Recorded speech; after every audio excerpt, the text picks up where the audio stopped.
किसी चैलेंज को स्टार्ट करना तो बहुत ही ज़्यादा आसान है। मुश्किल चीज़ तो वो है कि वो चैलेंज जब छूट जाए तो उसे दोबारा रीस्टार्ट करना। तो आज डे 2 हमारा वेट गेन चैलेंज का, जिसे कि मैंने डे 3 पे ही ख़त्म कर दिया। अब इसके पीछे बहुत ही बड़ा रीज़न है जो कि मैं आपको ना कल के वीडियो में ही बताने वाली हूँ।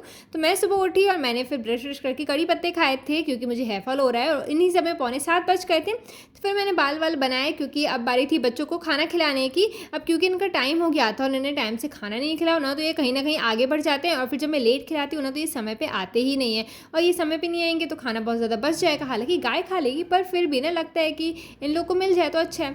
अब इसमें 7 बज गए थे तो मैंने वीडियो एडिटिंग करी, फिर मैंने रूम की थोड़ी बहुत सफाई करी। तो मैं यहाँ पे अभी वर्कआउट करूँगी। को दिखा तो नहीं सकती ये कौन सा वर्कआउट है, सिंपल कार्डियो है, मतलब वॉक एट होम एक चैनल है यूट्यूब पर, मैं यहाँ पर आपको लिंक दे दूँगी।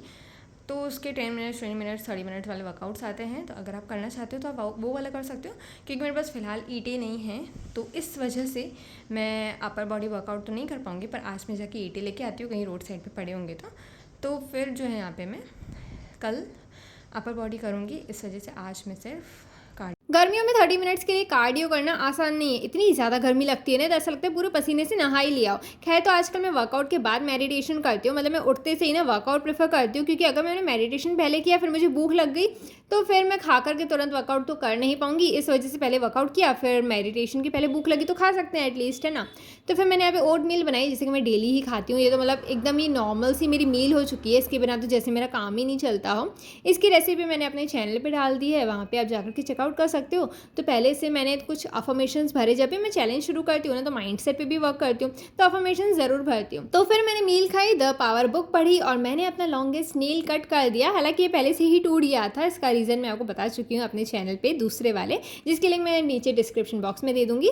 फिर मैंने यहाँ पे सैलेड खाया एंड मैंने जूस पिया था गाजर का, और ये आखिरी गाजर का जूस था क्योंकि सीज़न ही ख़त्म हो गया है। और फिर मैंने कोकी खाई। कोकी क्या होती है आप मुझे कॉमेंट करके बताओ अगर आप जानते हो तो फिर मैं अपने घर पर ले आई नन्हे मैंने छोटे से गाय के बछड़े को। अच्छा, अम्मा से मिलवाऊँ।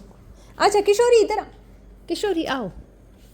तो मैंने इसे एक रोटी देके घर में बुलाया और दूसरी रोटी देके मैंने इसे अपने घर वालों से मिलाया। हालांकि मेरे घर वालों को जानवर ज़्यादा घर में पसंद होते नहीं है और मुझे तब रियलाइज़ हुआ कि यार ये गाय बिना आंगन में बहुत ही ज़्यादा ना सुंदर लगती है। और पता है, ये जब जानवरों से आप मिलते हो, उनके साथ में टाइम स्पेंड करते हो ना, तो आपका डिप्रेशन वगैरह सब कुछ दूर हो जाता है। ये मतलब ऐसे ताज्जुब की बात थोड़ी ना है कि बड़े शहरों में ना डिप्रेशन जैसी बहुत सारी चीज़ें होती है क्योंकि वहाँ पे ना गाय होते हैं ना जानवर होते हैं, और गाय और जानवरों से भी ना उनका दूर दूर तक कोई ताल्लुक ही नहीं होता है, जिसकी वजह से डेफिनेटली उनको डिप्रेशन जैसा तो होना ही है। फिर मैंने खाना खाया दोपहर का, और ये मुझे बिही बिल्कुल नहीं पसंद है, मतलब इनको तो हम लोग बिही बोलते हैं। तो करेले बने थे तो मैंने सोचा चलो वही खा लेते हैं क्योंकि बिही तो ऐसा लगता है जैसे बालों का गुच्छा खा रहे हो। और फिर पूर्णिमा थी तो मैंने अपने हेयर को ट्रिम किया, और फिर मम्मी ने पानी पूरी बनाई थी घर पे ही, तो मैंने फिर वो भी ट्राई कर ली थी। यार एक दो पानी पूरी खाने से थोड़ा ना हमारा वेट गेन चैलेंज टूट जाएगा। और फिर मैं जा रही थी बाहर और ये मुझे बाहर जाने नहीं दे रही थी, मेरा प्लाजो ही नहीं छोड़ रही थी। खैर, तो आज मेरी आंखों में रीठा चला गया था क्योंकि मैंने हेयर वॉश किया था, तो आंखें बहुत ज़्यादा जल रही थी, तो ऐसा लगता है जैसे नींद सी आ रही हो। तो फिर मैंने खाया पुलाव। पुलाव तो मुझे यार हफ्ते में 2 बार तो कम से कम चाहिए, बिना पुलाव के तो मेरा मन ही नहीं बढ़ा। और सोने से पहले ये आखिरी काम मेरा खेलना है इसके साथ में, क्योंकि इसके साथ खेलने से ही बहुत ज़्यादा सुकून मिलता है। जैसे कि मैंने ऊपर यानी कि पहले बोला कि बड़े शहरों में डिप्रेशन सिर्फ इसलिए होता है क्योंकि उनका ना नेचर से एकदम ही कनेक्शन नहीं होता है।